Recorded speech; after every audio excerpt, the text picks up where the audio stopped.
नमस्कार सर, आप सभी का कैसे हैं आप सभी लोग। आज इस क्लास में हम बीए फोर्थ सेमेस्टर की जियोग्राफी की प्रथम यूनिट को पढ़ेंगे, जो एमसीक्यू माध्यम से इसका हम अध्ययन करेंगे, जो होने वाली सेमेस्टर परीक्षाओं के लिए अति आवश्यक क्वेश्चन होंगे, जो लगभग हर वर्ष पूछे जाने वाले प्रश्न हैं। इस क्लास में हम क्वेश्चन टू आंसर को देखेंगे। अगर यह क्लास आप सभी को पसंद आती है तो इस क्लास को अपने दोस्तों के साथ शेयर करें और हमें सपोर्ट करिए सब्सक्राइब करके। हम अभी तक जो सेकेंड सेमेस्टर जियोग्राफी की जो एमसीक्यू माध्यम से होने वाले परीक्षाओं के क्वेश्चन को अपलोड कर दिए हैं, प्लेलिस्ट में जाकर देख सकते हैं अगर आपको देखना है तो। आज इस क्लास में हम बीए फोर्थ सेमेस्टर के होने वाले एग्ज़ाम को नज़र में रखते हुए क्वेश्चन करेंगे, और हम सिक्स सेमेस्टर के क्वेश्चन को भी पार्ट 1 को जो इंडियन जियोग्राफी है उसको अपलोड कर चुके हैं। अगर आपका कोई संबंधी है जो सिक्स सेमेस्टर या फोर्थ सेमेस्टर सेकंड सेमेस्टर में है तो उसके पास इस क्लास को ज़रूर शेयर करिए। इस क्लास से ज़्यादा से ज़्यादा क्वेश्चन फंसने की संभावना है। तो चलिए शुरू करते हैं देरी ना करते हुए इस क्लास को। इस क्लास में हम क्वेश्चन टू आंसर को देखेंगे। यह क्लास बहुत ही महत्वपूर्ण क्लास है एग्ज़ाम की दृष्टि से। यह क्लास जो है कॉलेज या जो विश्वविद्यालय में होने वाले सेमेस्टर एग्ज़ाम की परीक्षाएं हैं उन सभी विश्वविद्यालय कॉलेजों के लिए आवश्यक है। न्यू एजुकेशन पॉलिसी के अनुसार हर विद्यालय हर कॉलेज जो है सिलेबस सबका समान है। तो चलिए शुरू करते हैं हम आज की क्लास को। पहला क्वेश्चन है, आर्थिक भूगोल किस विषय की शाखा है। तो जो आर्थिक भूगोल है वो मानव भूगोल की शाखा है, क्योंकि जो मानव भूगोल में मानव एवं पर्यावरण एवं जो मानव पृथ्वी के संबंधों का अध्ययन होता है उसे मानव भूगोल कहते हैं। तो जो मानव भूगोल है उसकी आर्थिक क्रियाएं होती हैं मानव भूगोल में। तो जो आर्थिक भूगोल है वो मानव भूगोल से संबंधित है। दूसरा क्वेश्चन हम देखते हैं, आर्थिक भूगोल में निर्णयकारी मॉडल को विकसित किया किसने किया था। तो आर्थिक भूगोल में निर्णयकारी मॉडल को वालपोर्ट महोदय ने विकसित किया। तीसरा क्वेश्चन हम देखते हैं, आर्थिक भूगोल में मनुष्यों के जीवोपार्जन की विधियों में एक स्थान से दूसरे स्थान पर मिलने वाली समानता एवं विषमता का अध्ययन किया जाता है। यह कथन किसका है। तो यह कथन मर्फी महोदय का है। ये जो क्वेश्चन हैं वो हर साल पूछे जाते हैं, जो बहुत ही महत्वपूर्ण है। जब हम भी एग्ज़ाम दे रहे थे सेमेस्टर का तब ये सब सारे क्वेश्चन पूछे गए थे। तो यह क्लास बहुत ही महत्वपूर्ण क्लास है। एक एक क्वेश्चन को हम देखेंगे अच्छे तरीके से। क्वेश्चन नंबर 4 को देखते हैं, आर्थिक भूगोल में मानव की किन क्रियाओं का अध्ययन किया जाता है। तो आर्थिक भूगोल में मानव की आर्थिक क्रियाओं का अध्ययन किया जाता है, जैसा कि उस आर्थिक शब्द से ही इसका पता चलता है। तो इसका जो राइट आंसर है वो आर्थिक क्रियाएं हैं। 5वां क्वेश्चन देखते हैं, निम्न में से कौन सा विद्वान आर्थिक भूगोल से संबंधित नहीं है। तो जो डेविस हैं वो आर्थिक भूगोल से नहीं संबंधित हैं। वो जो डेविस महोदय हैं वो हमारे जियोमॉर्फोलॉजी से संबंधित हैं। अगला क्वेश्चन हम देखते हैं, जियोमॉर्फोलॉजी का जो हिंदी है वो उसे कहते हैं भू आकृति विज्ञान। तो जो डेविस हैं, डेविस का अपवर्तन सिद्धांत आप लोग पढ़े होंगे, नहीं पढ़े होंगे तो हम जो प्लेलिस्ट है डेविस का अपवर्तन सिद्धांत और पेंक का जो मॉडल है उसको हम पढ़ाए हैं बहुत अच्छे तरीके से, मैप के वाइज से और नोट्स के माध्यम से। तो जाकर पढ़ लीजिएगा अगर आपको पढ़ना है तो। डेविस महोदय हैं जो भू आकृति विज्ञान से संबंधित हैं। बाकी जो इसमें दिए गए हैं भूगोल वेता हैं वो आर्थिक भूगोल से संबंधित हैं। अगला क्वेश्चन हम देखते हैं, निर्माण उद्योग किस आर्थिक क्रिया में आते हैं। तो जो निर्माण उद्योग है वो आर्थिक क्रियाओं को 4 चरणों में बाँटा जाता है: प्राथमिक, द्वितीयक, तृतीयक और चतुर्थ। तो प्राथमिक में है जो कृषि और कृषि उत्पादन से संबंधित पशुपालन ये होता है, और जो ये होता है जो कच्चे मालों का निर्माण होता है वो द्वितीय। कच्चे मालों के निर्माण से जो वस्तुएं प्राप्त होती हैं, जैसे हम दूध को ले लेते हैं तो दूध से हमें क्रीम, पनीर और जो वस्तुएं हमें प्राप्त होती हैं तो द्वितीय उद्योग में आएंगे। तो इसका जो निर्माण उद्योग है तो इसका आर्थिक क्रिया द्वितीय में आता है, क्योंकि कच्चे माल का उत्पादन किया जाता है, फिर उसका निर्माण किया जाता है, वस्तुओं को बनाया जाता है, पदार्थों को, तो ये द्वितीयक में आता है। बहुत ही अच्छे तरीके से हम लोग समझेंगे। 7 नंबर क्वेश्चन को देखते हैं, मत्स्य उत्पादन व्यवसाय किस वर्ग का है? तो जैसा कि मत्स्य और जो कृषि एवं पशुपालन है वो प्राथमिक उद्योग में आते हैं, यानी प्राथमिक व्यवसाय में। द्वितीयक में आते हैं, जैसे मत्स्य है तो मत्स्य प्राथमिक में है। मत्स्य से जो पदार्थ हमें प्राप्त होते हैं, जैसे दवाएं भी बनाई जाती हैं, खाने के काम आते हैं, उनके जो चमड़े होते हैं उनका भी उपयोग किया जाता है, तो ये जो है द्वितीयक में आ जाएंगे। लेकिन जो उनका उत्पादन है तो इनका उत्पादन प्राथमिक में आएगा। अगला क्वेश्चन हम देखते हैं, क्वेश्चन नंबर 8 को देखते हैं। विश्व के उत्तर दक्षिण विभाजन का आधार कौन सा मानदंड है? तो जो विश्व के उत्तर एवं दक्षिण का जो आधार का मानदंड है वो आर्थिक विकास है, क्योंकि उत्तर और दक्षिण में जो दक्षिण के जो देश हैं तो उनमें लगभग विकसित कम है, जो उत्तर के देश हैं वो अधिक विकसित हैं। जैसे यूरोपियन कंट्री को ले लीजिए, अमेरिका को ले लीजिए, तो जो ये हैं वो उत्तर में पाए जाते हैं, अक्षांश में, उत्तरी अक्षांश में, तो इनका विकास अधिक हुआ है, तो आर्थिक विकास के कारण इनको बांटते हैं उत्तर दक्षिण में। अगला क्वेश्चन हम देखते हैं 9 नंबर क्वेश्चन को। निम्न में से किस लेखक ने अंतरिक्ष अर्थव्यवस्था में आइसोडोपेंस की संकल्पना दी? तो वेबर महोदय ने आइसोडोपेंस की संकल्पना दी। 9 नंबर का राइट आंसर जो है वो दा है, वेबर महोदय। अगला क्वेश्चन 10 नंबर क्वेश्चन हम देखते हैं। कृषि भूमि प्रयोग मॉडल एक आर्थिक मॉडल है या किसके द्वारा बताया गया? तो वानथुनियन महोदय ने हैं जो कृषि के प्रदेशों को बांटे हैं, और कोपेन महोदय हैं उन्होंने जलवायु का वर्गीकरण किया है, और जो वानथुनियन महोदय हैं वो कृषि मॉडल के भूमि पर कृषि को बताया है, इनका मॉडल है कृषि भूमि से रिलेटेड, तो वानथुनियन महोदय हैं। अगला क्वेश्चन देखते हैं 11 नंबर क्वेश्चन। किसी प्रदेश की कृषि क्षमता मापन के लिए निम्न में से किसका प्रयोग किया जाता है? तो फसलों की उपज का प्रयोग किया जाता है, इसका राइट आंसर जो है वो आ है। अगला क्वेश्चन हम देखते हैं,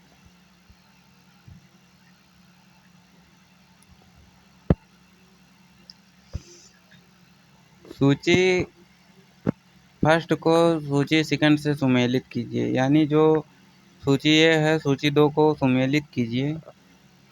तो जो इसका सुमेलित करते हैं, कृषि क्षेत्र नियोजन किससे रिलेटेड है? तो जो कृषि क्षेत्र नियोजन है वो खंडीय नियोजन है, और जो ऊर्जा आपूर्ति नियोजन है वो व्यापक नियोजन से रिलेटेड है, और जो ग्रामीण विकास नियोजन हो स्थानीय नियोजन है, और जो आर्थिक नियोजन हो परियोजनवादी नियोजन है। तो जो इसका राइट आंसर है वो दूसरा है, देख लीजिएगा आप लोग अच्छी तरीके से, क्योंकि इस क्वेश्चन में ज़्यादा थ्योरी पर नहीं जाएंगे, क्योंकि ये क्लास केवल एमसीक्यू माध्यम से है। आप लोगों ने थ्योरी पढ़ा ही होगा क्लास में, तो ये क्लास केवल समझ विकसित करने के लिए है। जैसे क्वेश्चन जो है वो रिपीट हो जाए तो आप लोगों को अच्छे से याद हो जाएंगे, और एग्ज़ाम में आपको काफ़ी हेल्प मिलेगी इन क्वेश्चनों से। यह एक मॉडल पेपर है जो बताता है कि एग्ज़ाम में कैसे प्रश्न पूछे जाते हैं, और जो यही प्रश्न एग्ज़ाम में आते हैं, 100% श्योर है कि यही एग्ज़ाम में आते हैं। अगला क्वेश्चन हम देखते हैं, निम्न में से कौन सा प्राकृतिक संसाधन लोगों को ज़्यादा आजीविका प्रदान करता है? तो जो प्राकृतिक संसाधन है, प्राकृतिक संसाधन उसे कहते हैं जिसे मानव ने निर्मित नहीं किया है, जो प्रकृति प्रदत्त है, यानी प्रकृति द्वारा हमें गिफ्ट में दिया गया है। जैसे पर्वत, नदी, झरने, पहाड़, जो ये सब हैं, वन है, तो खनिज संसाधन है, वो मानव थोड़ी ना बनाया है, वो प्रकृति द्वारा प्रदत्त है। तो जो आजीविका का पालन करता है, तो मनुष्य कहाँ से पालन करता है? जो भी कुछ करता है मनुष्य क्रियाएं, वो भूमि पर ही करता है। तो इसका जो राइट आंसर है वो बा है। अगला क्वेश्चन, हम 14 नंबर क्वेश्चन को देखते हैं। निम्न में से क्या चतुर्थिक क्रियाकलापों का उदाहरण है? जो चतुर्थिक क्रियाकलापों का उदाहरण है वो शिक्षण है। अगर यह क्लास आप लोगों को पसंद आती है तो प्लीज़ सपोर्ट करिए, जिससे हम अधिक से अधिक क्वेश्चन को आपके सामने लाएँ और आपकी अधिक से अधिक सहायता कर सकें। तो अपना सपोर्ट करिए हमें, जिससे हम भूगोल का कोई भी टॉपिक है तो आप अगर पढ़ना चाहते हैं तो मेंशन करिएगा कमेंट में। हम ज़रूर उस क्लास को प्रोवाइड कराएंगे, और आपको किस यूनिट का क्वेश्चन चाहिए वो भी बताइए, हम अच्छे क्वेश्चन लाकर आपको प्रोवाइड कराएंगे। बस आप हमें सपोर्ट करिए, हम आपके हर सवाल का आंसर देंगे और हर टॉपिक की जो आपको ज़रूरत होगी उनको हम पूरा करने की कोशिश करेंगे। तो थोड़ा सा सपोर्ट करिए हमको भी। 15 नंबर क्वेश्चन को देखते हैं। लकड़ी काटने का व्यवसाय किस श्रेणी में आता है? तो जो लकड़ी काटने का व्यवसाय है वो प्राथमिक श्रेणी में आता है, और जो लकड़ी कटी हुई लकड़ी का उसका निर्माण, जैसे फर्नीचर का निर्माण हो गया, तो वो द्वितीयक श्रेणी में आ जाएगा। तो इसका जो है वो आ है। अगला क्वेश्चन 16 नंबर क्वेश्चन को देखते हैं। द्वितीयक क्रियाओं में लगे श्रमिक को निम्न में से किसे द्वारा जाना जाता है? तो जो द्वितीयक श्रेणी में हैं उन्हें नीले कॉलर वाले लोगों के नाम से जाना जाता है। ये अर्थव्यवस्था का एक इंडिकेट होता है। जो नीले कॉलर, लाल कॉलर, सुनहरे कॉलर जो मजदूर होते हैं उनमें ऐसे बताया जाता है। तो श्रमिक लोग हैं उसमें नीले कॉलर से इंडिकेट किया जाता है, प्रदर्शित किया जाता है। तो 16 का राइट आंसर है वो बा है। अगला क्वेश्चन हम देखते हैं। स्याही खनन को किस दूसरे नाम से जाना जाता है? तो जो स्याही खनन है वो खुली कास्ट खनन के द्वारा नाम से जाना जाता है, खुली कास्ट के खनन के द्वारा। अगला क्वेश्चन, हम 18 नंबर क्वेश्चन को देखें। तो भूमिगत खनन पद्धति को किस नाम से जाना जाता है? तो जो भूमिगत खनन पद्धति है उसे चालिक शाफ्ट पद्धति से जाना जाता है। ये क्वेश्चन बहुत ही इम्पोर्टेंट है, ये लगभग हर साल पूछे जाने वाले क्वेश्चन हैं। इसमें संदेह बिल्कुल नहीं है कि इस क्लास से क्वेश्चन नहीं आएंगे। बिल्कुल 100% श्योर हैं कि इस क्लास से अच्छे क्वेश्चन फंसेंगे। अगला क्वेश्चन हम देखते हैं। सौ कोह क्या है? तो जो सौ कोह है वो राज्य के स्वामित्व वाले खेत होते हैं, सौ कोह। अगला क्वेश्चन हम देखें, क्योंकि इस क्लास को हम ज़्यादा लंबी न करने के फिराक में हैं कि कम समय में ज़्यादा क्वेश्चन को कवर कर सकें, जिससे एग्ज़ाम के समय में आपकी अच्छी से मदद हो सके। अगर आप कुछ भी नहीं पढ़े हैं तो ये क्लास को पढ़िएगा, 1 से 2 बार देखिएगा, ज़रूर आपको काफ़ी हेल्प होगी। तो ये जो क्लास हैं वो पहली यूनिट की हैं, जो 4th सेमेस्टर का जियोग्राफी पेपर है। अगला क्वेश्चन देखते हैं। आर्थिक भूगोल के अंग नहीं हैं। तो जो आर्थिक भूगोल है उसमें आर्थिक मतलब मानव क्रियाएं होती हैं, वो कृषि भूगोल है। औद्योगिक भूगोल है, यानी व्यापार और उद्योग निर्माण से संबंधित। वाणिज्य मतलब जो अर्थव्यवस्था है, कर है, मुद्रा है, वो जो है वो आर्थिक से रिलेटेड है, मनुष्य के आर्थिक क्रियाओं से। जो संसाधन भूगोल है वो प्रकृति से है, वो मानव की आर्थिक क्रियाओं से रिलेटेड नहीं है। जबकि जो आर्थिक संसाधन भूगोल है वो मनुष्य के आर्थिक क्रियाओं को मजबूत ज़रूर बनाता है, लेकिन उसका अंग नहीं है। संसाधन से जो मनुष्य की आर्थिक अर्थव्यवस्था वो मजबूत होती है, अर्थव्यवस्था में बढ़ोतरी होती है, लेकिन ये अंग नहीं है। अगला क्वेश्चन हम देखते हैं 21 नंबर क्वेश्चन को। आर्थिक भूगोल को व्यवहारिक दृष्टिकोण वाला विषय किसने बताया? तो जो आर्थिक भूगोल को व्यवहारिक दृष्टिकोण वाला विषय ड्रापर महोदय ने बताए थे कि आर्थिक भूगोल व्यवहारिक दृष्टि वाला विषय है। अगला क्वेश्चन हम देखते हैं 22 नंबर क्वेश्चन को। कृषि प्रदेश उन विस्तृत क्षेत्रों को कहते हैं जहां कृषिगत दशाओं में समानता होता है। तो जो इसका राइट आंसर है वो सही है। जैसे कि क्वेश्चन से हमें कुछ कुछ आंसर होते हैं वो हमें क्वेश्चन को पढ़ने एक से दो बार पढ़ने के बाद ही पता चल जाते हैं। तो अगला क्वेश्चन हम देखते हैं।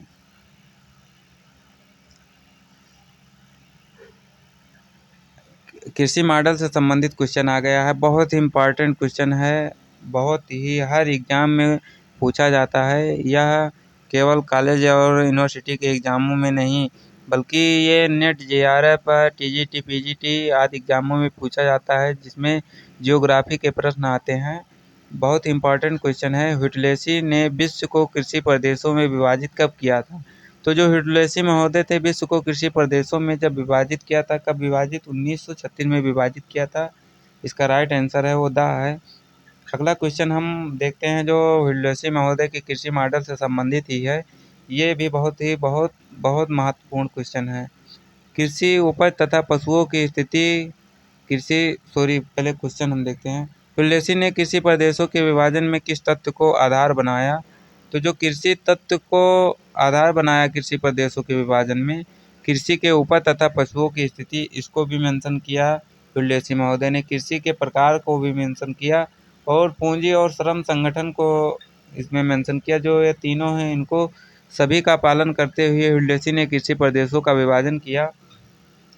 सभी को ध्यान में रखते जो इसका राइट आंसर है वो द है। जो डॉक्टर ह्युटलेसी हैं महोदय हैं, इसने विश्व को कितने कृषि प्रदेशों में बांटा? ये क्वेश्चन बिल्कुल 100% लिख कर रख लीजिए। ये क्वेश्चन जरूर पूछा जाता है। हम लोग भी एग्जाम दे रहे थे तब भी ये क्वेश्चन पूछा गया था। 25 नंबर क्वेश्चन का जो राइट आंसर है वो 13 है, यानी बा है। 13 कृषि प्रदेशों में बांटे थे ह्युटलेसी महोदय ने विश्व के कृषि क्षेत्रों को 13 कृषि प्रदेशों में बांटे थे। अगला क्वेश्चन हम देखते हैं, इम्पॉर्टेंट क्वेश्चन है। किस कृषि प्रदेश में पशुओं को एक स्थान से दूसरे स्थान पर ले जाकर चराया जाता है? तो जो चलवासी हमारे जनजाति या जो चलवासी लोग होते हैं, तो चलवासी पशुचारण प्रदेश होता है जो एक स्थान से दूसरे स्थान पर ले जाते हैं। इनका प्रवास स्थिर नहीं होता है। जो इनका ये एक स्थान पर पशुओं के चारा की खोज के लिए एक स्थान से दूसरे स्थान को बदलते रहते हैं। तो जिसका राइट आंसर है वो चलवासी पशुचारण प्रदेश है। अगला क्वेश्चन हम देखते हैं। स्थानांतरण कृषि प्रदेशों में कृषकों का जीवन स्तर जो होता है वो निम्न कोटि का होता है। यानी स्थानांतरण जो कृषि करते हैं, एक स्थान पर कृषि किए फिर उसको छोड़कर अलग क्षेत्र में जाकर कृषि करते हैं, तो इनका जो जीवन स्तर होता है बहुत नीचा होता है। इनकी अर्थव्यवस्था जो होती है वो बहुत सुदृढ़ नहीं होती है, निम्न कोटि की होती है। तो 27 का राइट आंसर है वो सा है, यानी निम्न कोटि का।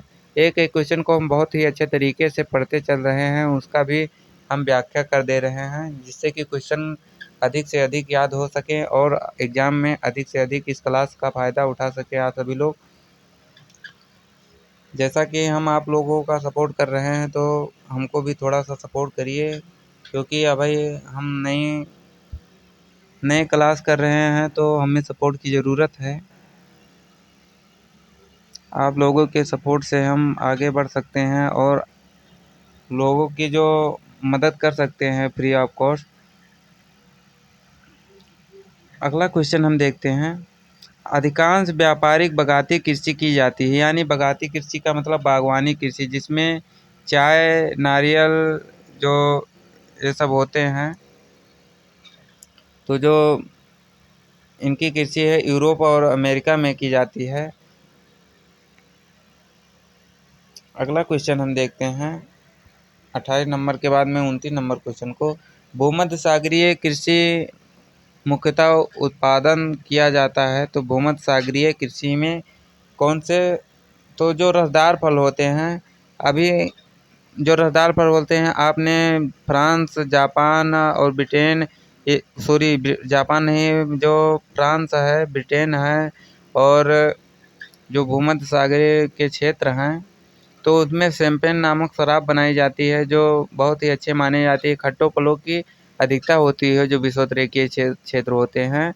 इसमें अंगूर, संतरा और नींबू जैसे फलों का उत्पादन किया जाता है जो शराब के लिए, अल्कोहल बनाने के लिए अत्यधिक उपयोगी होते हैं। तो भूमध्य सागरीय क्षेत्रों में जो होता है जो खट्टे फलों का उत्पादन किया जाता है, रसदार फलों का। अगला क्वेश्चन हम देखते हैं जो बहुत ही महत्वपूर्ण क्वेश्चन है। व्यापारिक पशुपालन कृषि प्रदेश में फसलों का उत्पादन किया जाता है तो चारे के रूप में किया जाता है। जैसे व्यापार करते हैं तो पशुपालन कृषि के लिए चारे, जैसे हमारे लोगों के यहाँ बरसीम, जिसको चरी बोलते हैं, चरी, ये सब कम मात्रा में लगाया जाता है। लेकिन जहाँ व्यापारिक पशुपालन कृषि होती है वहाँ अधिक मात्रा में चारे के रूप में कृषि का उपयोग किया जाता है कृषि क्षेत्र का। तो इसका राइट आंसर है वो चारे के रूप में है। एक एक क्वेश्चन को हम बहुत ही अच्छे तरीके से समझते चल रहे हैं। अगर ये क्वेश्चन आप लोग अच्छे तरीके से पढ़ते हैं तो आगे भूगोल से अगर आप एमए करते हैं तो आपको बहुत ही फ़ायदेमंद होगा ये क्लास। ये क्लास है जो आपको अच्छे मार्क्स तो दिलाएंगी लेकिन आपके जो समझ है उसको भी विकसित करेंगी। जितना मेरा अनुभव है उसके हिसाब से मैं आपको पढ़ा रहा हूँ।